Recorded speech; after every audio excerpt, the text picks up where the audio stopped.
I stood at the window, pie still warm on the counter, as the photo loaded on my screen. Brian, my partner of 8 years, was carving the turkey. Aaron sat smiling in my grandmother's kitchen, and Lily wore the sweater I bought her. So thankful for everyone who matters most, everyone but me. After raising his child, after giving him my years, I was left out of Thanksgiving dinner. And in that silence, I decided to carve them out of my legacy. We're about to begin, but if you'd like, share where you're joining from. It reminds me this story doesn't echo into silence. It lands somewhere real. Drop it in the comments. And don't forget to subscribe. The kitchen smelled like cinnamon and something just slightly burned. Edith sat by the window, one elbow braced on the sill, a slice of untouched pie sweating on the counter behind her. The rest of the block was full of soft noises, leaves scraping the sidewalk, distant laughter from the Mitchells' backyard, the low hum of someone's Bluetooth speaker playing a country version of Jingle Bell Rock. She checked her phone again. No texts, no missed calls, not even a group chat ping. Her thumb hovered over the messaging app. Brian's name sat there in bold from last week, when he'd asked if she could grab Lily from soccer because Aaron had double-booked her hair appointment. That had been the last thing he'd said. Nothing since. She opened Facebook out of habit. Regret followed instantly, bitter as aspirin on her tongue. The first thing she saw was Aaron's post, a photo taken in the kitchen she used to call hers, her grandmother's tile backsplash still visible behind the turkey platter.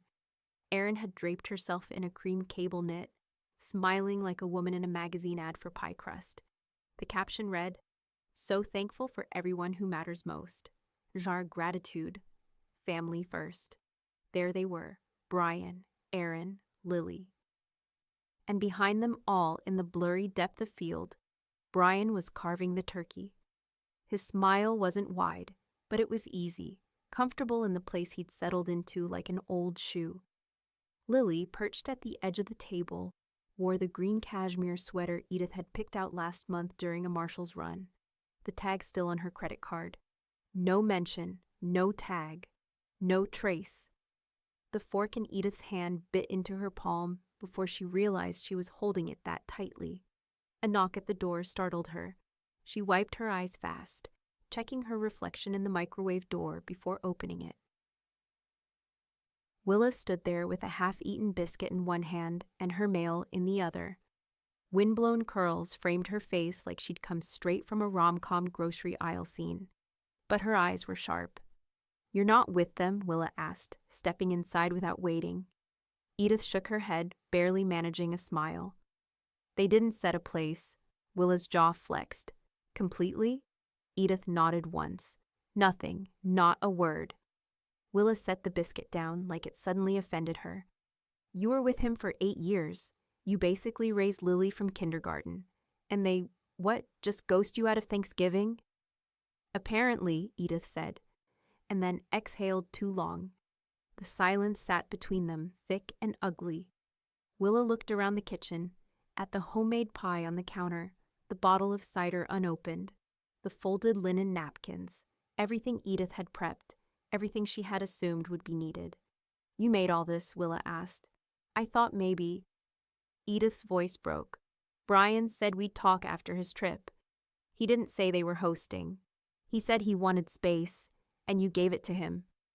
3 months of space," Edith said, voice low. "And then this."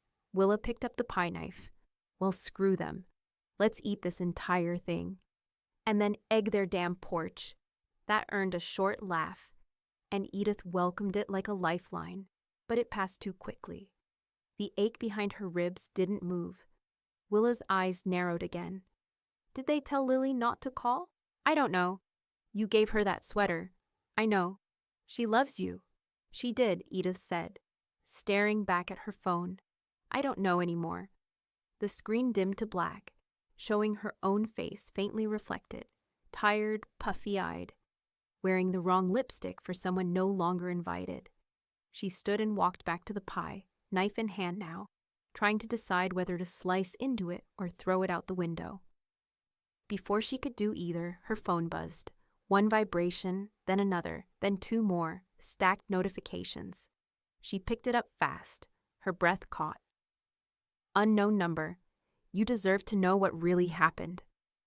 This isn't the first time she's done this. Check the envelope under your doormat. Do it now. Edith froze. The wind outside picked up, leaves swirling violently down the sidewalk like something had just shifted. Like something was about to begin. The pie hit the bottom of the trash can with a heavy final sound. No ceremony, no second thoughts.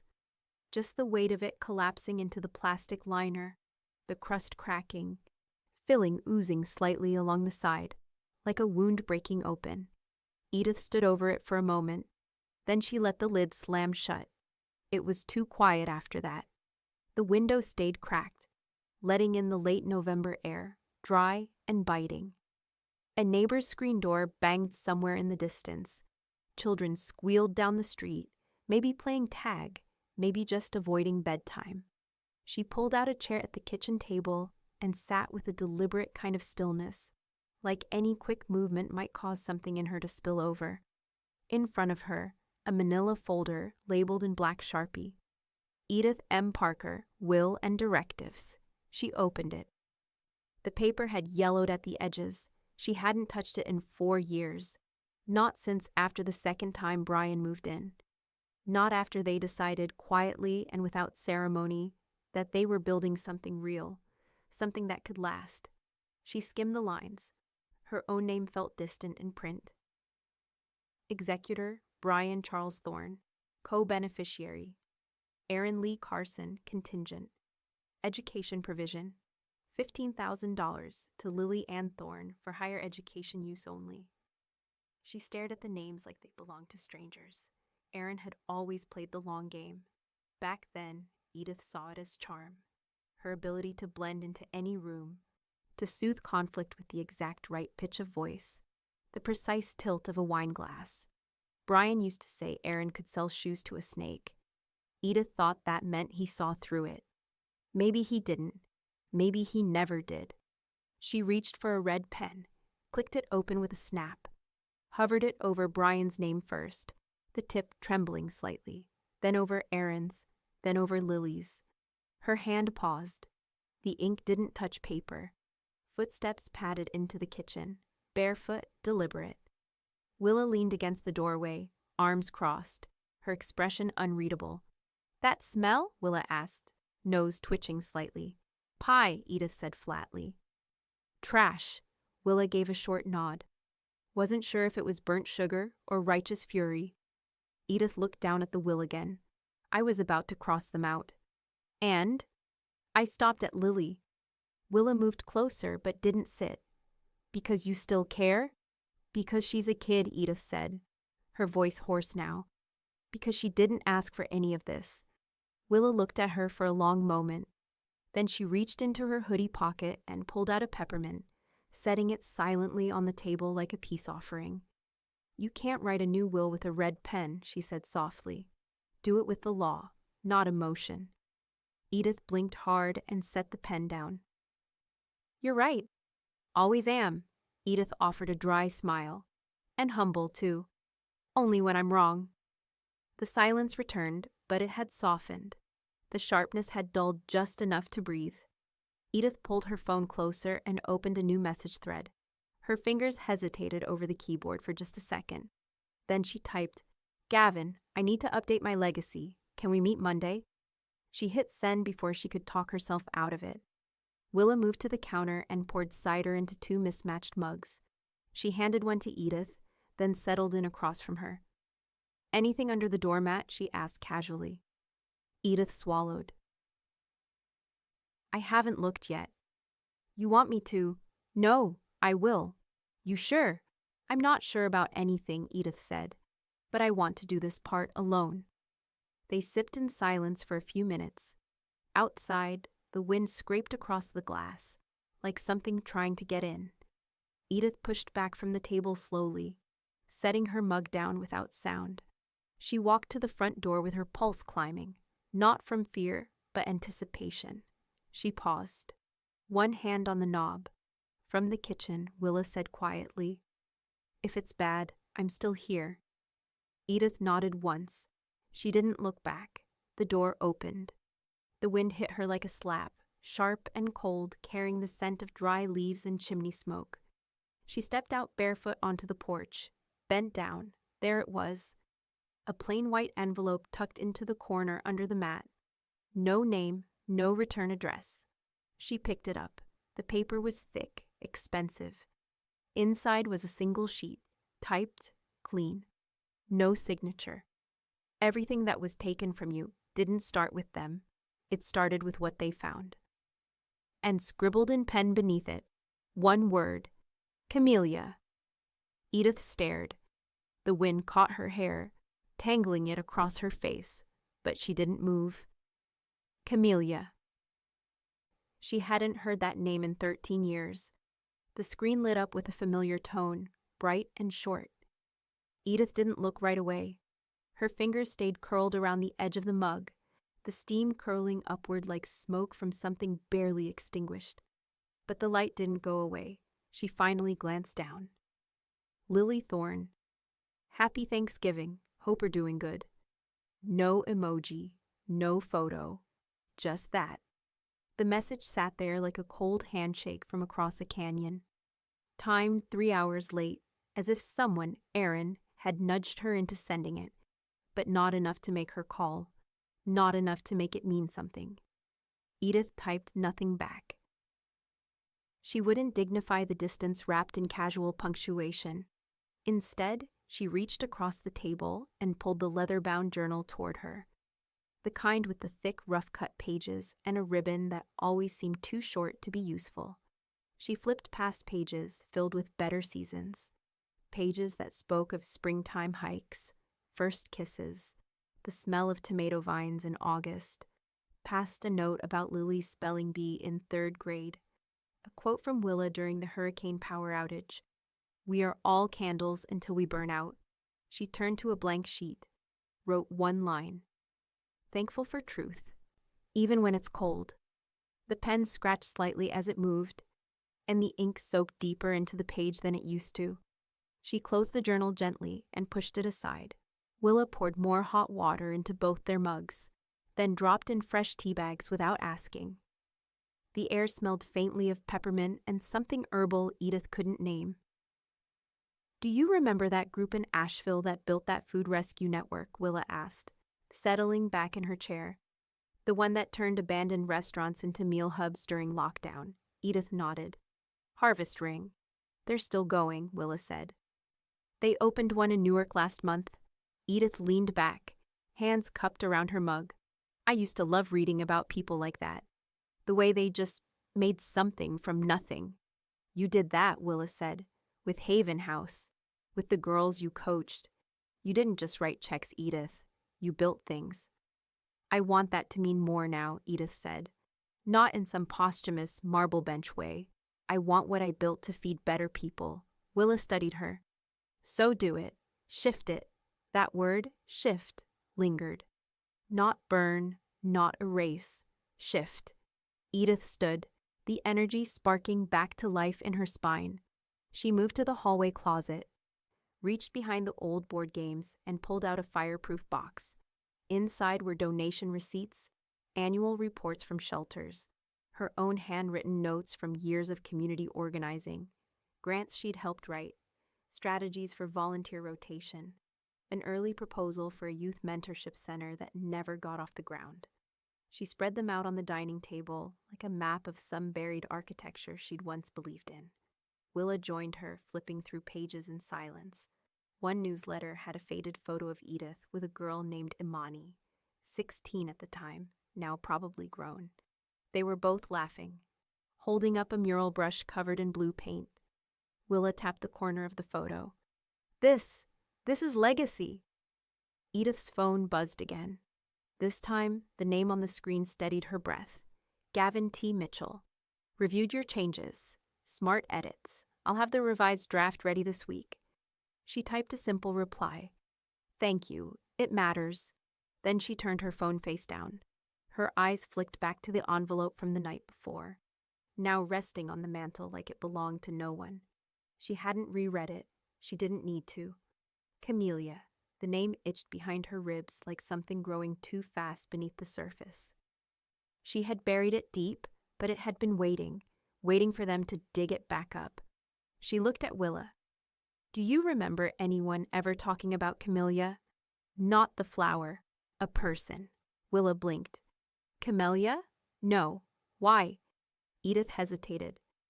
I think someone's telling me Erin didn't just replace me. I think she uncovered something I never meant to reopen. Willa's face changed, brows tightening, her voice low. You think this is about before Brian? Edith nodded once. Way before.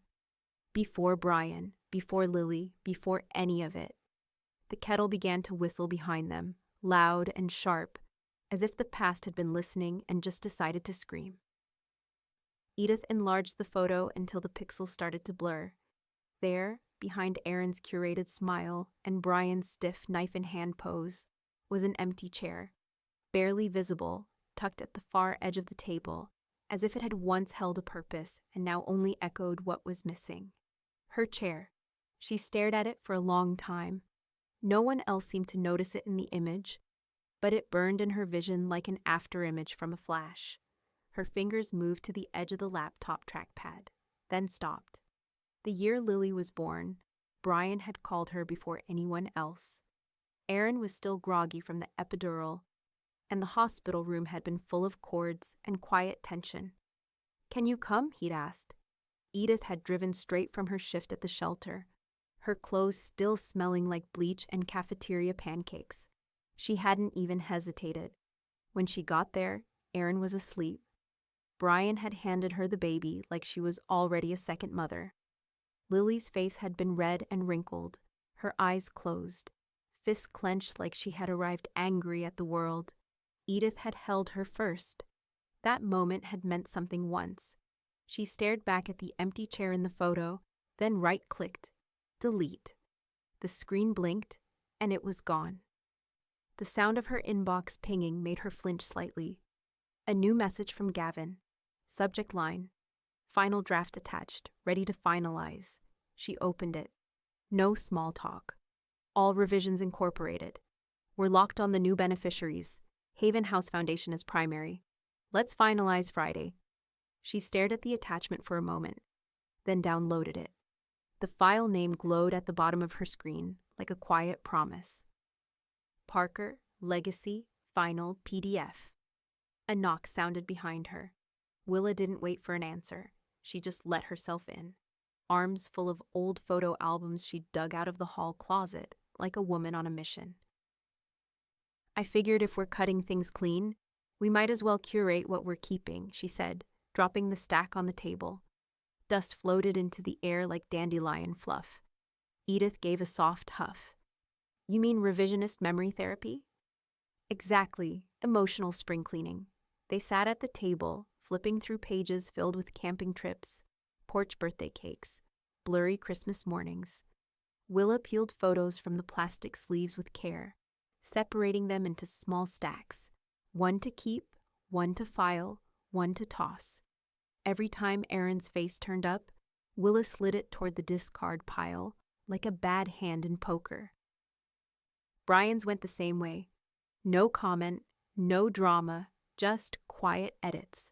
Edith paused on one.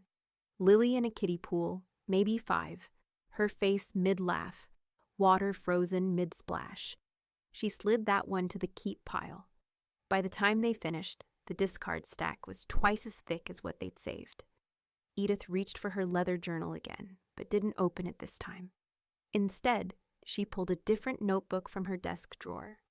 A legal pad with clean pages, waiting for something official. She uncapped her pen. For a few seconds, she simply held it. Then she began to write.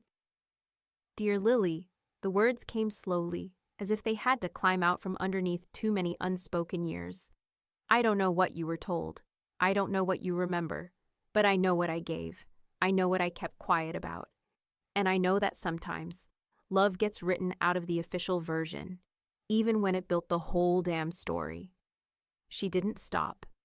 The words flowed until the edge of the page, and she flipped to the next without thinking. Willa stayed silent across the room, pretending not to read, but Edith could feel her there, a steady presence. Not asking, not pushing.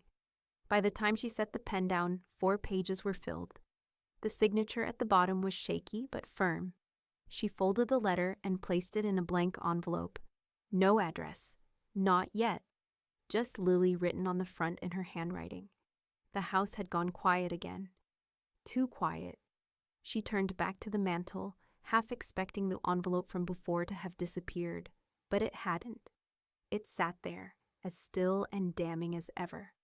She stood and crossed to it, fingertips brushing the edge. The name Camellia vibrated behind her eyes again. Then her phone vibrated.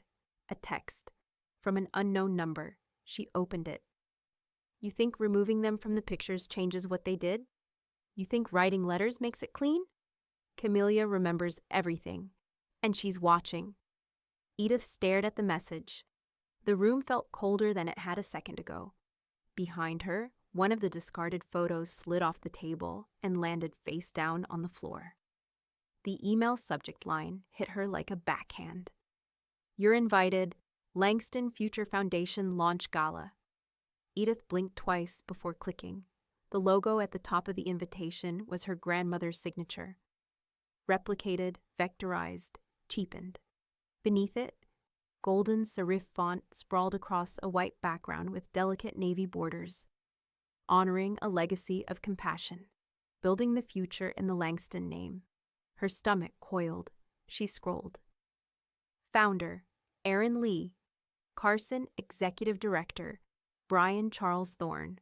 Board members, Dr. Amina Holt, Randall James, Deshaun Elkins. Not one mention of Edith. Not in the mission statement, not in the founder's story, not in the About Us section, where her childhood home was described as a visionary site of early generosity. They had rewritten the history, scrubbed her clean. Willa appeared in the doorway with a half-eaten bagel, but froze when she saw Edith's face. What? She asked, stepping forward. Edith tilted the laptop just enough for her to see the screen.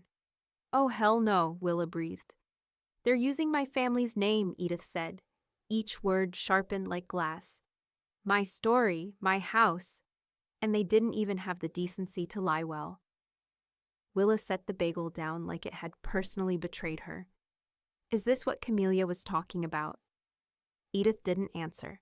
She stood and crossed the room in 2 deliberate strides, yanked her phone from the charger, and dialed. Gavin picked up on the second ring. Edith! I need the trust update accelerated. He didn't pause. What happened? They're monetizing my legacy, she said flatly. Brian and Aaron, a foundation, using my family name like it's theirs to inherit. Silence stretched, then calmly. I'll move it up. Send me the URL or screenshot. I'll have it reviewed today. Also, she added, voice tightening, I want to add a restriction clause, effective immediately. I'm listening. No descendant, relation by blood or partnership, may use the Langston name in any public-facing, charitable, commercial, or advocacy endeavor without my written consent. A beat, then another. Finally, Gavin let out a low whistle. Brutal, brilliant. I'll draft the language and have it notarized. You'll need to sign off in person. I'll be there Friday. She ended the call before he could say more. Edith turned to the cabinet and pulled down the tin where she kept her grandmother's original stationery, Langston House, embossed across the top, gold leaf trim. She removed a single sheet and held it for a long time. I was supposed to be the one, she said quietly. Not to Willa, but to the silence between generations. I was supposed to carry it forward. You still are, Willa said. They just got there first, with your map. Edith didn't cry. The betrayal had gone somewhere colder than grief. More surgical. She walked to the fireplace, took down the envelope labeled Camellia, and slipped the foundation invite inside. The pieces belonged together now. As she resealed it, her phone buzzed again. A second email, this time from an RSVP confirmation service. Thank you for confirming your attendance. We look forward to seeing you Friday night at the Langston House Foundation Gala. Her pulse stumbled. I didn't RSVP, she whispered. Willa looked up sharply. What? I didn't confirm anything. Someone used my name. The RSVP had her full legal name, spelled correctly. No typos. A +1 indicated. She checked her sent mail. Empty. I'm being baited, Edith muttered. Or challenged, Willa said, stepping closer. Someone's expecting you to show. Edith didn't answer right away. Then she looked up and her voice was iron. Then I will. A gust of wind slammed against the front window, rattling the glass in its frame. She didn't flinch. Instead, she reached for the legal pad and wrote 3 words across the top of a fresh sheet. Langston belongs here. Below it, she began sketching an alternative. Her own foundation. A true one. Built on the actual people she helped. Not borrowed stories and whitewashed names. As she wrote, a faint knock sounded from the porch. Not loud. Measured. Willa moved toward the door, but Edith raised a hand. I've got it. She opened it slowly. No one was there, only a small box. Wrapped in white paper, no tag. She brought it inside, set it on the table, opened the lid. Inside, an old photograph. Black and white, water-stained. A girl standing in front of Langston House, barefoot, holding a worn, stuffed rabbit. Maybe 7 years old. Written on the back, in handwriting she didn't recognize, Camellia, 1992. They parked 2 blocks away. Edith didn't need to be seen getting out of Willa's rust-dented Corolla, not for vanity, for control. The night was cold but dry, air sharp as slate. They walked in silence, coats buttoned, heels muffled by cracked sidewalks. The Langston house shimmered ahead like a lie lit from within. Warm amber glow in the windows, valet boys in cheap tuxedos flanking the entrance. The old iron gate had been repainted. She hated the color, too polished, too performative. Inside, music drifted softly from a string quartet stationed near the fireplace. Waitstaff in black vests circulated with trays of champagne and rosemary twisted appetizers. People moved like rehearsed shadows, all linen and laughter and curated sincerity. Edith kept her coat on. Willa slipped beside her like a ghost, eyes scanning the room. Spot the irony, she whispered. A launch party celebrating charity, with caviar. Edith's gaze landed on the podium. Erin stood there, smile slow and calculated, like she'd practiced in the mirror before anyone else arrived. And as we look forward, Erin said, voice sailing cleanly through the speakers, we honor where we came from, this house, this legacy. Langston meant refuge, and we aim to expand that. Polite applause followed, laughter even. Family values, Erin continued, her hands now pressed together at her waist like a politician or a preacher. That's what Langston always stood for. And it's what this foundation will carry forward, for generations. Edith didn't clap. She didn't move. Brian stood just behind Erin, jaw clenched, eyes skimming the crowd. Not once did they glance toward her. She tapped Willa's elbow. Let's go. They left through the side door. No one stopped them. By noon the next day, her plan was in motion. She sat at the kitchen table, coffee going cold, cursor blinking beside a donation confirmation number. A 5-figure gift now belonged to Ground Fork Alliance, a food equity initiative in Willa's name. Anonymous, as promised. Willa stood near the window, holding the receipt like a passport. This is a lot. It's not charity, Edith said. It's correction. Willa pressed the paper to her chest. Still, you didn't have to. I did, Edith cut in. You're one of the few things that never asked to be part of someone else's story. She didn't look up. Her cursor moved again, now on a different document.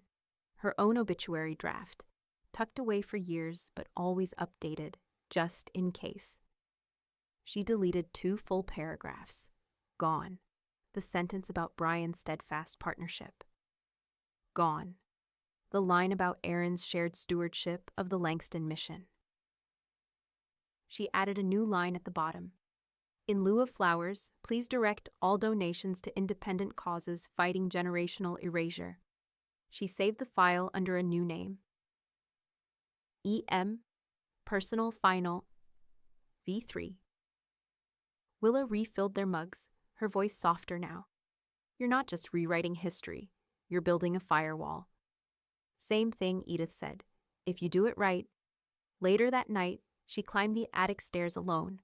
The smell of cedar and dust welcomed her like memory made physical. Boxes lined the walls, but she knew which one she wanted. The red tin with the gold clasp. Inside, her grandmother's old holiday journals. Each one started the same way. December is not for perfection, it's for proof of presence. She found a blank one, opened the cover, dated the inside. November 29th, 2025. She began writing. Dear Lily, tonight I lit a candle, not for grief, but for remembering. Not for who we were told to be, but for what we actually held together. I know you're being fed someone else's truth. I don't know if mine will reach you, but I'm writing anyway. She kept going, each word layered like tinsel over scar tissue. This would be the first entry, a real tradition, not one staged for photo ops and captions. Erin had never kept one. Brian never noticed. But Lily had always looked for her handwriting in the mailbox come December. As she finished the entry, she heard a soft knock. Willa, probably. She didn't call out, just went to the door. But when she opened it, no one stood there, only another envelope. Smaller this time, cream-colored, no return address. She opened it slowly. Inside, another photo. This one recent. A shot taken from across the street. Grainy, but clear enough. It showed Edith and Willa walking into the gala. Someone had been watching. On the back, in the same handwriting as before, not everything you abandoned stayed gone. The ink flowed clean across the signature line. Steady, precise, final.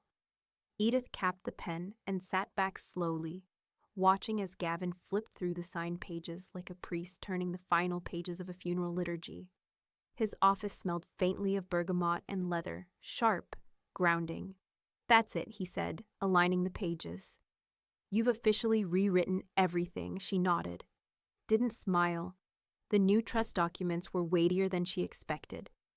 Over 70 pages of clauses, directives, legalese hardened with intent. Her name at the top. Her terms from cover to end. Brian and Erin were gone, fully removed. Not a cent, not a mention. Lily remained but distantly, delicately.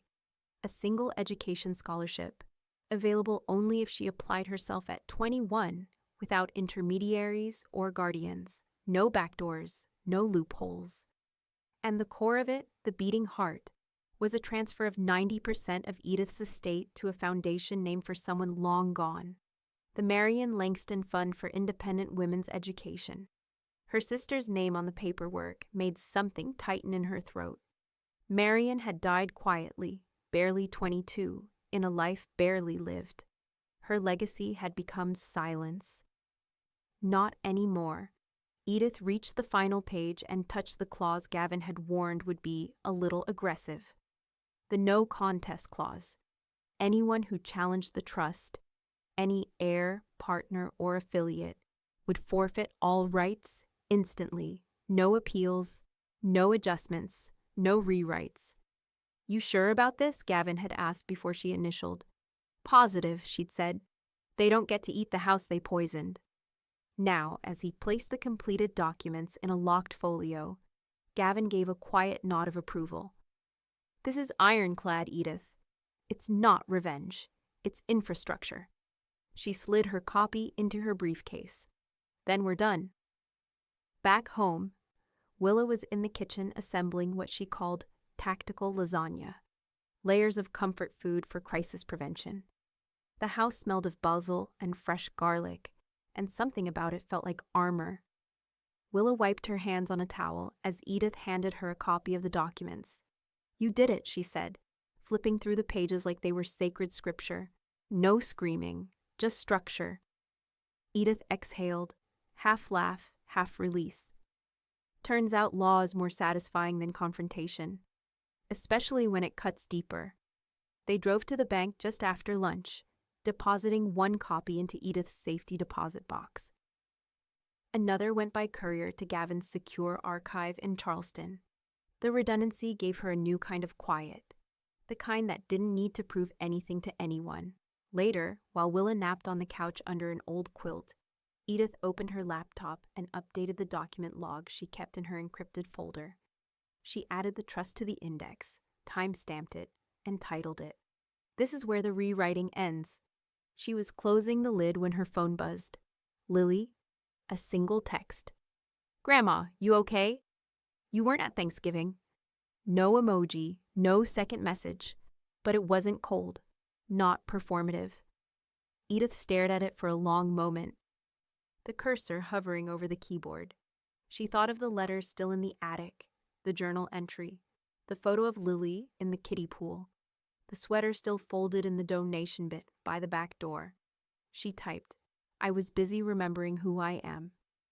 She hit send before hesitation could grow roots. Her phone dinged again almost immediately. This time, not a reply from Lily. Another unknown number. New text. "You've locked the doors, but you left a window open." Attached, a screenshot. An interior shot. Her attic. Taken from the corner where no camera should have been. The journal, open. The letter to Lily, visible. And beside it, the tin of Marion's papers, now slightly ajar. The email arrived late. Timestamp 2:13 a.m., subject line blank. From Aaron Lee Carson. To Edith and Parker. No salutation. No greeting. Just a single sentence. "Can we talk?" Edith didn't open it for 2 days. She saw it. She saw it multiple times, but she refused to click. She let it sit unread like spoiled fruit in the inbox, attracting nothing but disgust. On the morning of the third day, she replied, "No need to speak. My plans are finalized." She hit send. No elaboration, no warmth, just precision. 15 minutes later, Aaron responded. This time, the tone had shifted. "I'm hurt. Why would you do this?" No punctuation after the question, like it wasn't really a question, like it was a push. Edith didn't bother replying with words. Instead, she walked to her writing desk, pulled out a blank sheet of Langston stationery, and scrawled a single sentence with her best fountain pen. "Absence is a choice. So is removal." She stared at the ink for a moment, then folded the paper and slid it into a blank envelope. Not to send, just to preserve. A line meant for the archives. A knock at the door interrupted her rhythm. She tensed, but it was just Willa, back from the co-op with a bundle of rosemary and 2 cartons of oat milk. "You get it?" Willa asked. Edith nodded, holding up the envelope. "Nice," Willa said, then lowered her voice. "Did she admit anything?" "No." Edith's eyes didn't move from the desk. She's still playing the innocent, as if erasing someone doesn't leave fingerprints. Willa raised a brow. "Want me to write her a letter? I can make mine rhyme." That earned a flicker of a smile, but it vanished quickly. That night, just before turning off her phone, Edith got a new message. "Lily, it wasn't short this time. I'm sorry I didn't know everything. They told me you needed time alone, that you didn't want to come around. I didn't realize what they were doing, or what they left out. I'm sorry." The words tumbled down the screen, unpolished, not scripted. Edith sat with it a while, not angry, not vindicated, just weary. She typed slowly, every word weighted like a brick in wet cement. "You still have time to be better." She deleted nothing, didn't revise for tone, just hit send and set the phone down like it had grown too heavy. In the hallway, the attic light flicked on by itself. She didn't react, not anymore. Let the watchers watch. Let them feel the silence they'd built for her now. She turned instead to the shelf above the fireplace, and retrieved a sealed folder. Inside were the legacy letters, one for Lily, one for Willa, one for a woman named Janice from the shelter days, who'd once taught Edith how to sharpen a resume and build a wall at the same time. No letter for Aaron, no copy for Brian. There wouldn't be. Willa entered the room, hair damp from the shower, phone in hand. "You see this?" she asked, scrolling. Edith shook her head. Willa held up the screen, a press release. Langston Future Foundation launch. Surpasses 500K in first week. Edith read the first sentence aloud. Thanks to the tireless dedication of co-founders Brian Thorne and Aaron Carson, who have resurrected the Langston legacy from humble beginnings. She closed the screen gently. They can keep their resurrection. Willa studied her. You think Lily will ever really get it? I don't know, Edith said, but now she knows to ask. The wind outside picked up, whistling along the gutters like something trying to find its way back in. Edith crossed to the living room window. Her eyes scanned the street. Nothing unusual, but something felt altered, tilted. On the windowsill rested a new envelope. Inside, no photo this time, just a scrap of paper, torn edges, a single sentence. If you don't want your story stolen, stop hiding the beginning. No signature, just a charcoal smear across the bottom edge, as if a fire had almost started, but hadn't, yet. Gavin's email came through just after sunrise. The subject line was clinical, but the content had bite. Subject: preemptive contingency checks. Body: there is no legal standing for Brian or Aaron to contest. All filings were reviewed by 2 external estate attorneys and flagged as airtight. Should they attempt to file a claim, they'll be denied before a hearing is even scheduled. Your updates remain fully enforceable. Edith exhaled slowly, coffee in hand, still in her robe. Outside, the sky was a hard silver. Wind pushed through the trees like something urgent but without direction. The charcoal smear on the windowsill had faded overnight, but she hadn't touched it. Let it remain. A warning? A threat? A test? She didn't care. Her side was locked down now. She opened Gavin's second attachment, a scanned letter from the family court's contracted physician, dated and notarized. Confidential. Evaluation summary. Edith M. Parker. Findings: no signs of cognitive impairment. Client demonstrates coherent reasoning, active memory recall, and future-oriented planning. Willa had called it pre-litigation insulation. You're not just fireproofing the house, she'd said. You're flooding the dry brush before the match hits. That afternoon, they went together to the notary downtown. The office smelled like toner and bureaucracy. The fluorescent lights cold enough to drain color from everything they touched. But Edith sat straight-backed and calm. Willa leaned over the signature line of Edith's power of attorney form, then initialed the second page for burial directives. She slid the packet back to the clerk with a nod, her expression neutral but proud. Outside, they stood in the wind for a minute, letting the moment land. Feels like locking a vault, Willa said. Feels like closing a chapter, Edith replied. Back at the house, Edith walked into the study and retrieved the envelope labeled Eulogy, personal draft. She'd written the first version back in her early 50s, soft, poetic, aspirational. It had mentioned peace, legacy, and the virtue of staying silent in conflict. She shredded the whole thing, took out a fresh sheet, wrote with quiet, controlled grace, I lived full, I left fair. If they say more, they're adding what I never gave. No apologies, no hedges, no moral spin. She folded the page and placed it inside the envelope, resealing it with fresh tape. Then she pressed the date across the front. December 1st, 2025. That evening, she received a newsletter from the Haven Collective, the community foundation she'd once helped fund during its infancy. A digital feature ran across the top. Legacy in Action. Langston Fund launches with focus on real impact. They hadn't asked her permission for the spotlight, but the content was sincere. The photo showed Edith standing beside 2 young women outside a community kitchen. No glamour, no soft lighting, just presence. She read the caption aloud. Built from conviction, not comfort. Willa clinked her mug against Edith's and said nothing. The house smelled like thyme and sage.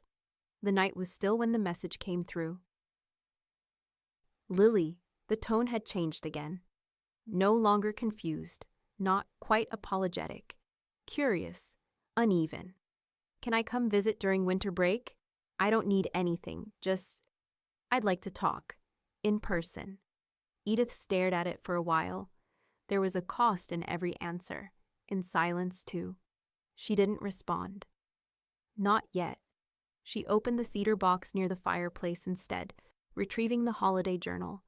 She flipped past the candlelit first entry, the second detailing her favorite Langston ornaments, the third chronicling a recipe her grandmother had made exactly once and hated. She opened to a fresh page. Wrote, "If she comes, she'll come different. I'll know it by how she walks through the door." She closed the journal softly and rested it beside the sealed envelope from before. The power had shifted, and for once, Edith didn't need to declare it. She had signed it, notarized it, protected it. Her voice now lived in structure, but as she turned off the lights and headed to bed, a subtle thud echoed from upstairs. Not loud, just deliberate. The kind of sound a drawer makes when it's closed. By someone else. The knock came at 8:16 a.m., not hesitant, not aggressive. Just practiced. Edith didn't move right away. She poured the rest of her coffee into the sink. Rinsed the mug, dried her hands. She took her time. The knock came again, 3 short taps, then silence. From the upstairs hall, Willa appeared at the landing, robe belted, a notebook tucked beneath her arm. Her eyes were already asking. "It's her," Edith said, voice level. Willa nodded once and disappeared into the den, leaving the space open. No interference, no escalation. Edith walked to the front door and stood behind it, one hand resting gently on the wood. She didn't open it. She didn't need to. "Edith," came Aaron's voice through the panels, slightly muffled, but unmistakable. "Can we talk?" "You already did," Edith replied. Calm. Unflinching. "You talked over me, around me, past me." A pause. Then softer. "I didn't think you'd take it this far. You left me out. I'm doing the same." "That's not the same thing." "It is now." Outside, shoes shuffled. Aaron shifted her weight. Edith could practically feel the frustration pressing against the other side of the door like steam against glass. "This isn't just about the foundation," Aaron said. "No," Edith answered. "It's about everything you claimed without asking." "You're punishing me." Edith blinked once, exhaled through her nose. "No, I'm protecting what matters." "The difference is intent. I didn't mean—" "I'm not interested in what you didn't mean," Edith interrupted, her voice still steady. "I'm interested in what you did." Silence, then a shallow inhale. "Can't we just—" "No." She pulled a folded envelope from the entryway table. It was sealed, printed on crisp white paper, the Langston House watermark faint but visible beneath the text. She dropped it through the mail slot. It landed with a soft woof on the other side. "I put it in writing," Edith said. "You won't get another version." The porch creaked faintly. Willa appeared outside the bay window now, arms folded, leaning against the porch column. Not staring, not challenging, just there. A boundary of her own. "I gave you years," Edith said, still to the door. "You gave me a caption and a cropped-out chair." Aaron didn't speak again, not even a goodbye. Edith waited until the steps creaked in retreat. The gate clicked. The car engine turned over and faded down the street. Only then did she open the door. The envelope was gone. Willa met her eyes across the porch. "I didn't say a word." "You didn't need to." Edith stepped out into the cold. She stood there a long time, letting the air settle around her.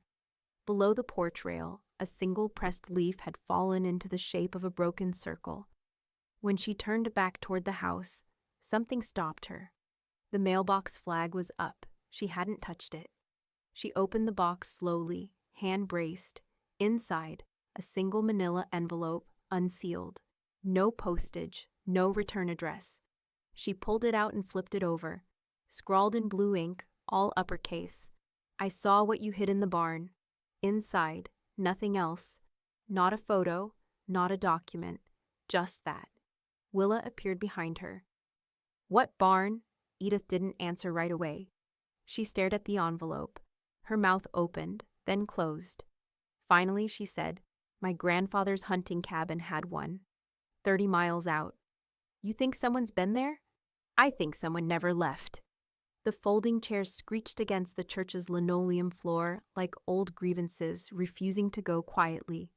Edith smoothed the plastic tablecloth, then taped down the corners while a teenage boy with chipped black nail polish set out paper cups in uneven rows. In the next room, someone played Nat King Cole through a scratchy speaker. The scent of canned yams and clove-simmered cider floated from the kitchen, mixed with the familiar undertone of bleach and weariness. Don't forget the pie, called a voice from the serving line. Edith glanced over her shoulder. Already plated, on the cart. She wasn't in charge, but she moved like someone who used to be.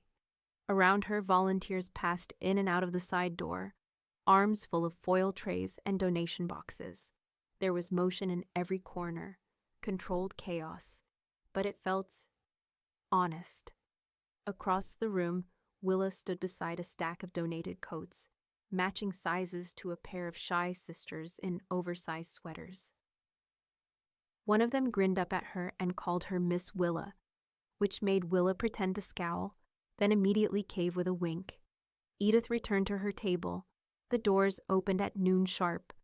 Mothers with toddlers, elderly men in oversized sports coats, a young couple with tattoos holding hands like their survival depended on it. One by one, they filled the chairs. No place cards, no hierarchy, just trays, juice boxes, and simple warmth. Edith passed out cornbread slices, moving table to table. She knew how to spot shame in its quietest form. Those who avoided eye contact, those who smiled too much, those who said thank you 3 times when once would do. At one table, a girl no older than 5 wrapped her arms around Edith's leg without warning. Thank you, Miss Edith, she whispered. Edith froze. Then she crouched slowly, met the child's eyes, and smiled. A real smile, not the practiced kind, not the protective version. Something inside her unlatched. Later, back in the small kitchen off the sanctuary, she leaned against the sink and sipped from a chipped mug someone had labeled pastor's wife, retired. Her back ached, her knees protested. She felt alive in a way she hadn't since before November. Willa slid beside her, wiping her hands on a napkin. You didn't just serve, she said. You showed up. Edith tilted her head, skeptical. I mean it, Willa added. This is your legacy now, not Langston, not court filings or sealed envelopes. This. Edith nodded slowly. She didn't trust words yet. Not after weeks where language had been weaponized by people who once shared her table. She reached into her coat pocket and pulled out her phone to check the time. One notification. Lily Thorne sent a photo. She opened it. Lily stood in a hairnet beside a folding table stacked with boxed dinners. A faded sign above read, Feeding Forward, No One Forgotten. She held a ladle in one hand, flashing a tired, honest grin. Her cheeks were flushed. Her eyes looked older. Beneath it, one line. Trying. Thought you'd want to know. Edith stared at the screen for a long time. No filter, no hashtags, just effort. She closed the photo. Didn't reply, but her grip on the phone loosened. As they packed up that evening, a pastor in a flannel button-down handed Edith a folded note. Someone left this with the cider donations. No name. Edith unfolded it slowly. It's not the church they remember. It's the barn. Below the line, a sketch, done in thick pencil strokes. Slanted roof, split door, fence broken on one side. It was her grandfather's barn, and someone had drawn it from memory. It started with a post from Brian. Just a few lines, vague and curated. Some people choose isolation and then call it legacy. Sometimes the truth gets buried under paperwork. No tags, no names. But everyone close enough to care understood exactly who it targeted. Gavin called her before she even saw it. "They're trying to manufacture confusion," he said, crisp as ever. But they're already too late. He'd already sent a cease and desist, attached 2 notarized cognitive evaluations, a time-stamped paper trail, and a brief reminder that any defamation would be met with legal recourse. "They can stir the pot," he said, "but they're not allowed to spill it." Later that night, Edith opened the post. It was gone, deleted without comment. No apology, no retraction. Just erased like a smudge on a window, pretending it had never been there. Willa found her at the kitchen island with her phone in one hand, a yellow legal pad in the other. "You okay?" she asked. Edith tapped the blank space on the screen where Brian's words had been. "They're only confused because I made it clear." She wrote the sentence on the top line of the legal pad in thick, dark ink. Then she underlined it, twice. By the end of the week, the story had traveled farther than either of them expected. Not the smear campaign, the truth. The Haven Collective featured Edith in another piece, this time titled, "Steady Hands, When Quiet Work Becomes Revolution." The First Baptist Food Circle reposted a video of her at the holiday dinner, serving cornbread with the same calm posture she'd once used in boardrooms. 3 other local nonprofits tagged her in a thread asking for models of graceful transition. It wasn't loud, but it was seen. And it was real. Tuesday afternoons began to fill with soft noise again. It started small, 3 women in folding chairs, sipping tea in Edith's sunroom, trading stories about navigating widowhood, estrangement, self-funded retirements. They weren't therapy sessions, just air and chairs and shared space. They called it Tuesday Teas. By the second week, they brought snacks. By the third, someone showed up with printouts of a shared housing proposal they'd been too afraid to send. Willa brought name tags, then threw them out the same day. Everyone here already knows who matters. The conversations were full of contradictions, sadness and sharp humor, regret wrapped in reclaimed time. And no one ever asked Edith what had happened with her family. That was the point. They came to talk about what they'd built after. One rainy afternoon, Willa handed Edith a small wooden plaque wrapped in butcher paper. "I made this while the power was out Monday," she said, sheepish. Edith unwrapped it. The wood grain was uneven, sanded by hand, painted in navy across the center. Legacy carver not inherited. Forged. Edith ran her thumb across the letters. Then she reached for the nail in the hallway where a Langston portrait had once hung. She replaced it. No ceremony, no explanation. It didn't need one. That night, after everyone left, Edith sat alone in the sunroom with a thermos of rooibos and the holiday journal in her lap. She flipped to the next page, the ink from her last entry now settled and solid. She wrote, "They expected me to fade. I designed roots instead." She looked out the window. The rain blurred the glass, but behind it, the yard lights glowed dim and steady. No movement, no watchers, only quiet. She stood and turned out the light, ready to go upstairs, when something caught her eye near the door. On the floor, a faint streak of mud across the entry tile, not from her, not from Willa, and not tracked in by accident. Just one streak, curved. Like the heel of someone standing still too long. The folder sat like a sealed vault on the kitchen table. Edith opened it slowly, laying out each document with the care of someone framing the last chapters of a book she'd finally made hers. The trust, unbreakable. The grant, assigned, funded, activated. The obituary, updated, sharp, and short enough to leave nothing misunderstood. She removed the final page, a typed statement labeled Final Directives, Burial Preferences. At the top, one sentence in bold, "Keep it small, keep it true." She had no interest in a church full of floral lies. No hollow prayers from those who hadn't called in years. No eulogies from Brian's voice. No curated grief from Aaron's lips. Under attendees requested, she listed only first names: Willa, Janice, Daniela, Raphael, and at the bottom, in a smaller font, Lily Thorne, if arriving alone and by choice. No +1, no obligation. Let the line be clear. Gavin reviewed it all one last time. They met at the law office early, before the phones rang and before anyone could interrupt. "She's ready," Gavin said, signing the final legal note with a slow, deliberate flourish.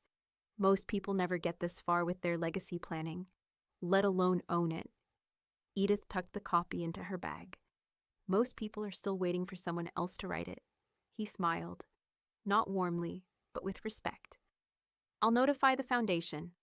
2 days later, the Langston Fund for Independent Women's Education announced its first initiative, the Marion Parker Scholarship, reserved for low-income women returning to school after age 30.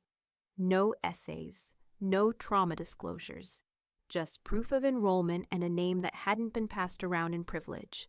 The press release was drafted without Edith's photo, by design. The only quote attached was hers, printed simply at the bottom. "You don't need to be remembered by everyone, just by the right ones." Willa stood at the front door the next morning with a grocery bag, a clipboard, and a foldable table under one arm. "I've got 10 RSVPs and 1 wild card," she said. "For what?" "Your living tribute lunch," Willa said, grinning, "while you're still here to eat the good stuff." Edith blinked. "You planned this?"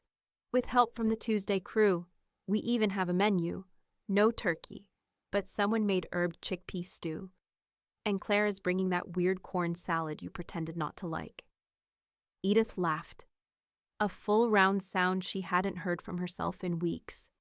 The dining room transformed by noon. Someone brought mismatched vases. Someone else clipped rosemary from Edith's own yard. A few guests wore secondhand blazers like it was Sunday. One woman cried quietly when she saw Edith. Another handed her a bracelet made of clay beads. They passed dishes family style, no one asking for permission. Laughter tangled with the smell of cinnamon and cumin and roasted root vegetables. Halfway through the meal, Willa tapped a spoon against her glass. "No speech," she said, "just a sentence." She turned to Edith. "Go."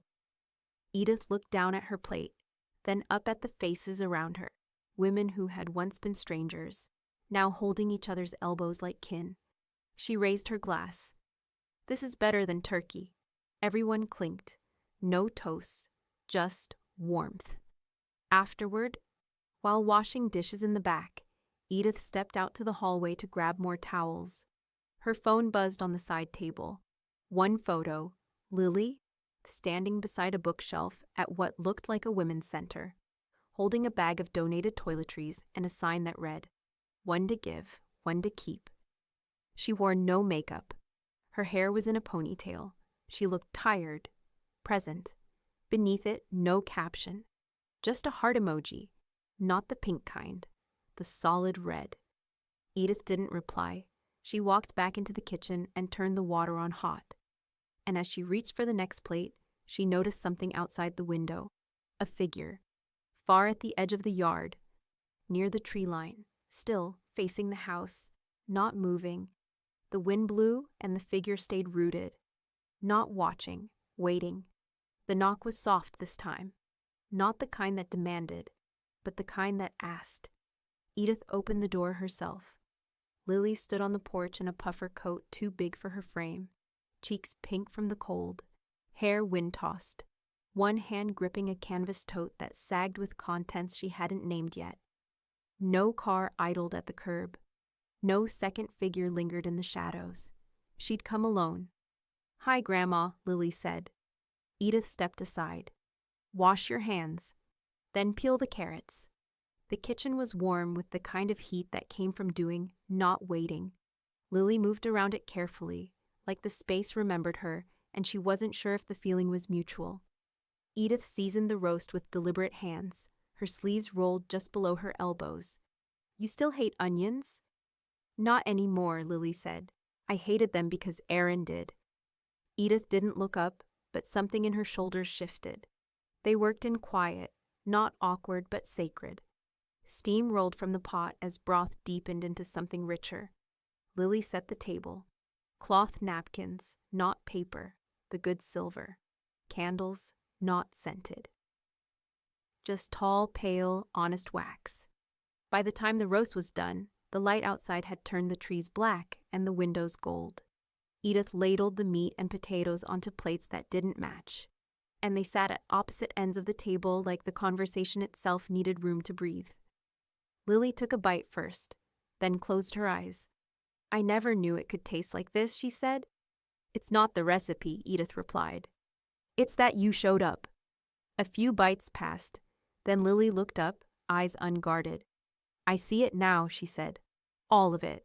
What they twisted, what you gave, what you had to take back. Edith didn't respond right away. She poured more cider, the candlelight catching the glass like stained memory. I forgive, she said finally, but I don't forget. That's how legacies work. Lily nodded slowly. I wouldn't want you to forget. They ate until the plates were nearly clean. No seconds offered. No need. Willa arrived just before dessert, her knock rhythmic and familiar. I brought reinforcements, she said, holding up a pie box and a thermos of cider. That roast smelled like a confession. Lily laughed, and the sound wasn't brittle this time. She looked at Willa with the kind of recognition that only comes after walls have been stripped back. Edith handed her a slice of pie, then poured 3 mugs of cider, steaming, spiced, strong enough to stir the blood. They sat around the fire in the den. No TV, no music.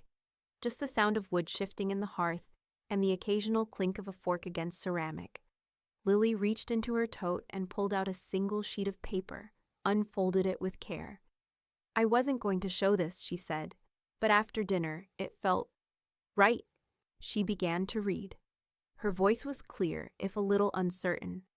I don't want to carry their version of our name. I want yours, the one built with truth and carved out of silence. I don't want to inherit money. I want to inherit meaning. And if you'll let me, I want to carry your name forward, not theirs. When she finished, Willa wiped the corner of her eye. Edith didn't move. Then she reached across the table and placed her hand on top of Lily's. You get one chance to carry it right, she said. I know. The clock ticked somewhere behind them. Then came a low hum from the wind outside, the windows rattling not with warning, but with winter. Edith leaned back in her chair and looked at both of them. Then let's see what you do with it. The sky had finally softened. What was once brittle frost gave way to thawing soil and scattered robins. Spring didn't announce itself in full. It crept in, sly and certain, like a secret kept too long. Edith stood on the porch in her gardening gloves, watching the shadows stretch across the railing. The daffodil bulbs she'd planted weeks ago had pushed through the dirt in tight green spears. They were stubborn. She respected that. Inside, the kitchen table held one last manila binder, her master file. It lay closed, sealed with a labeled tab dated exactly 60 days prior. She hadn't touched it since, didn't need to. At precisely 10:02 a.m., Gavin called. Edith, he said, we're locked. She didn't answer immediately. No more amendments, he continued. No revisions, no reversals. It's sealed. Permanently. Good, she said. I'll archive the backup today. Keep your copy, but you won't need it. She looked out the window, the sun hitting the edge of the porch like a quiet ribbon. They won't be able to claim a thing, will they? No, not even a shadow. She hung up without ceremony. The Langston name, hers, now and forever, had been written in ink and signed in silence. Later that afternoon, Willa came by with lemon scones and a story about a woman from Tuesday Tea who'd finally sold her late husband's boat after 7 years of emotional hostage negotiation. Edith laughed, really laughed, as she set the kettle on the stove. They sipped rooibos while reading aloud from the Haven Collective's new quarterly report. Page 3 held a photo of a young woman in graduation robes, hands raised, eyes shining. Underneath, a caption, Marion Parker, scholar, first in family, first to speak without fear. No mention of Langston, no fluff about lineage, just truth. She's got your eyes, Willa said. No, Edith replied, folding the page. She's got her own. That Sunday, they weeded the flower beds in tandem. Willa handled the hose. Edith worked the trowel. The daffodils had bloomed pale yellow, their faces tilted toward the rail as if trying to remember who planted them. You know, Willa said, squinting, you carved the turkey and the future. Edith wiped a streak of soil from her forearm. And I didn't even need a carving knife. They both laughed. Then they fell quiet. Somewhere nearby, wind chimes trembled on a neighbor's porch, and the scent of honeysuckle crept down the fence line. It was peace, not silence born of avoidance, but one stitched by decision. That evening, Edith opened the holiday journal one last time. She didn't write a full entry. Just a note in the margin beside a page from December. Let it grow where it lands right. She closed the book, tucked it back in the cedar box. No need to explain anything anymore. No need to edit. Lily had texted earlier in the week. Still volunteering. I signed up for summer session. I've got a ways to go, but I'm trying. Edith had replied with just 2 words. Keep going. That was enough. At dusk, she stood barefoot on the porch, mug in hand, the daffodils catching the gold hour like praise from the earth itself. Willa joined her with 2 folding chairs and a pack of shortbread cookies. No grand finale, no epilogue needed. Edith took a slow sip and said, half to herself, They left me out of Thanksgiving dinner. Then turned to Willa with a sly smile. So I carved them out of my legacy,